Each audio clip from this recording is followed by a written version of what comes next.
Polish capital of Warsaw sits on the Vistula River. It has riches, cosmopolitanism, and frantic European competition to its west, and vast open spaces dominated by cultures as tender as the Soviets and Mongols to its east. In this geopolitical pressure cooker, the Poles often have been history's great losers, facing waves of conquerors from either direction. Poland's foes alternatively subjugate them or eliminate the country from the map of Europe. The Poles are in for another tough couple of decades. The Russians desperately hope they can expand their borders to territories in more defensible geographies than the open and exposed frontiers from which they now suffer.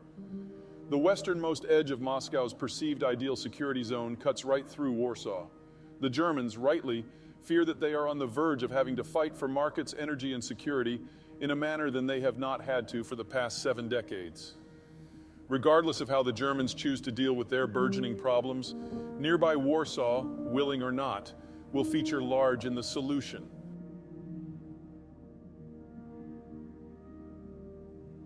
As the country where the North European plain transitions into the Eurasian Hordelands, Poland will decide Russia's success in re-anchoring between the Baltic Sea and the Carpathians. The Poles realize what is at stake and have been taking steps toward a plan for several years. Poland, as Central Europe's largest industrial power and with its largest population, sees itself as the natural leader of the former Soviet satellites who joined the EU and NATO in the 1990s and 2000s. There is more than a small credence to that claim, but the crew that Poland seeks to lead is a motley one. Even after a quarter-century of effort, the region's infrastructure is remarkably fractured. The Baltic states have far better links to Russia, a holdover of the Soviet era, than they do to one another or the Western European region. Romania and Bulgaria are south of the Carpathians and have but one 4-lane road that links them to the rest of Europe, and only 2 bridges that connect them across the Danube, the second of which was only completed in 2013. Slovakia is mountainous.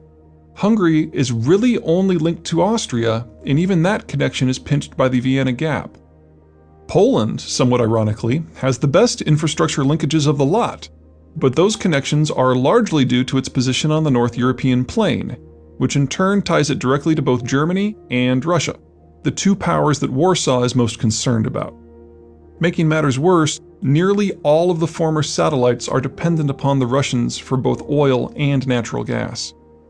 An alliance of the Intermarium, the countries between the Baltic and the Black Seas, simply isn't workable. Merely coordinating the actions of such disconnected geographies and heterogeneous cultures would be an endeavor attempted only out of sheer desperation. Without some far more powerful entity, say a rejuvenated European Union or an engaged United States, actively managing such a gangly alliance, the Russians would have a fairly easy time engaging and defeating each of the Intermarium states in sequence and in isolation. That is, with the possible exception of Poland. Despite Poland's largely indefensible position, and despite its potential need to defend against both Germany and Russia, the Poles have a Swedish ace up their sleeve. Since being forced into strategic neutrality at the conclusion of the Great Northern War of 1700 to 1721, Sweden gradually became Europe's forgotten power. While technically a continental power, Sweden boasts water to its south and east, mountains to its west, and taiga and tundra to its north. By most definitions, Sweden operates as a naval power rather than a land power, and as such its military and economic strategies emphasize speed and reach. But they do so in a manner somewhat different from other naval powers.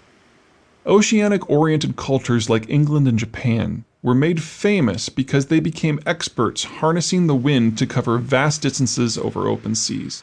Their vessels were notable for their relatively small crews, the wind did most of the work, and relatively large cargo areas. Lots of supplies were needed to keep the crew alive on long voyages, and lots of trade goods were needed to justify the trip in the first place. With large, manpower-light vessels, the British needed to interact with the locals right on the coast. They could rarely afford to penetrate inland with the men they brought, and any such excursion would have to occur on foot. Their boats, whose propulsion was limited by the whim of the wind and the depth of the water, could not easily or reliably sail on rivers. The result was an empire built on indirect rule and coastal trading depots. early Sweden's approach was considerably different, because Sweden's regional geography was considerably different. The Danish island of Zealand kept the Swedish Vikings and later the Swedish Empire locked in the Baltic, a very small place compared with the oceans. There was no need for the Swedes to learn to sail when they could simply row. Instead of huge, wind-powered vessels with small crews, the Swedes used small, oar-powered vessels with large crews. The more men, the faster the vessel could go. Short trips meant less need for supplies.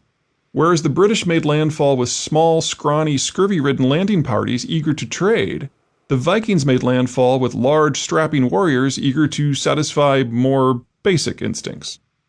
Because longboats have such shallow drafts, and because they were manned by lots of brawny Vikings, they could easily be rowed upriver and even portaged.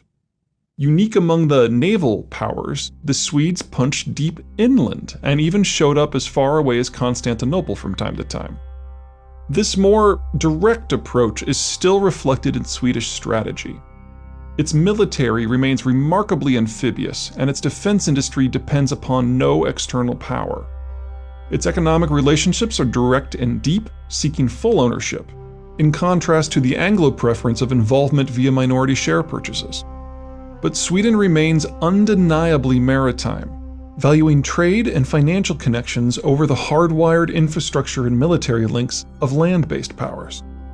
Even now, 3 centuries after Sweden's grand defeat in the Great Northern War and its banishment to neutrality, the Baltic Sea remains a Swedish lake. Much of the world has forgotten this, but not Sweden's neighbors, because they were first raiding targets, then part of the Swedish Empire, and now part of the extended Swedish family, literally. Another culture that hasn't forgotten are the Russians, whose rivers are not particularly amenable to traditional maritime transport, but were perfect for the Viking expeditions of the previous age. The issue for the Russians and Germans isn't that Poland wants to be the brain and muscle of an anti-Russian and maybe anti-German intermarium, but that Sweden has every interest in making sure that the Poles succeed. Like Poland, the Swedes fear undue German or Russian influence regardless of the form it takes. And while Poland might have some difficulty spackling together an alliance, Sweden already has one. The familial relations of Viking and Imperial Sweden do not just include the weaklings of Estonia, Latvia, and Lithuania, but also Finland, Norway, and Denmark, economically developed, culturally united, militarily robust countries that boast more than enough petroleum to supply everyone in the extended Swedish family, and Poland as well. By any measure, a Swedish-Polish alliance would be a mating of synergies. Sweden is an advanced maritime technocracy, while Poland is a modernizing land-based industrial power. Sweden has the money and technology needed to make Poland bloom, and Poland has the market to make it worth Sweden's while. And neither are in the Eurozone, so at least part of the European carnage to come will pass them by. Numbers will still prove a problem. There are under 10 million Swedes to support fewer than 40 million Poles against over 80 million Germans and some 140 million Russians. If Poland is to be successful, it will need more than simply Swedish help. Which brings us back to the Americans. The benefits of a Poland that can preserve its independence are undeniable. It would keep Central Europe out of either the German or Russian sphere of influence, and condemn both Germany and Russia to remain locked down on local issues. Unfortunately, Poland's case and its intermarium alliance is hopeless. Keeping Poland in play would require substantial commitment of technology, treasure, and in the end, likely even blood. It is exactly the sort of commitment that the Americans will try to avoid in the new era. If the Americans are to be drawn into continental European affairs, it will be via the Swedish vector. Sweden is no pocket power. Sweden has a stable economy, a tight circle of capable allies, a top-rate military force, and uniquely in Europe, a rock-solid financial system. The trick will be to manage and bolster Poland via Sweden, so that the Americans can remain one step removed from the NEP. From the American point of view, Sweden makes Poland worth a second look. Poland will need that second look, because Warsaw dare not adopt a defensive strategy. It has no geographic barriers to hunker behind, and Swedish and American backing or not, it cannot possibly absorb and repel a German or Russian surge. For Poland to be independent, it has to somehow keep the competition away from its borders. The best way to do that is for the Poles to poke Ukraine as mercilessly as possible to keep the Russians off balance. Considering the Russian view of the importance of Ukraine, this is far from a low-risk operation. Should the Americans decline, the Swedes and Poles do have a fallback. Sweden nearly did not join the Treaty on the Non-Proliferation of Nuclear Weapons when it was negotiated in the 1960s, because Stockholm thought it would need nukes to dissuade Soviet expansionism. Its robust nuclear industry is both sophisticated and homegrown, and could construct a crude weapon in a long weekend. In this corner of the world, deterrence may not just be for superpowers.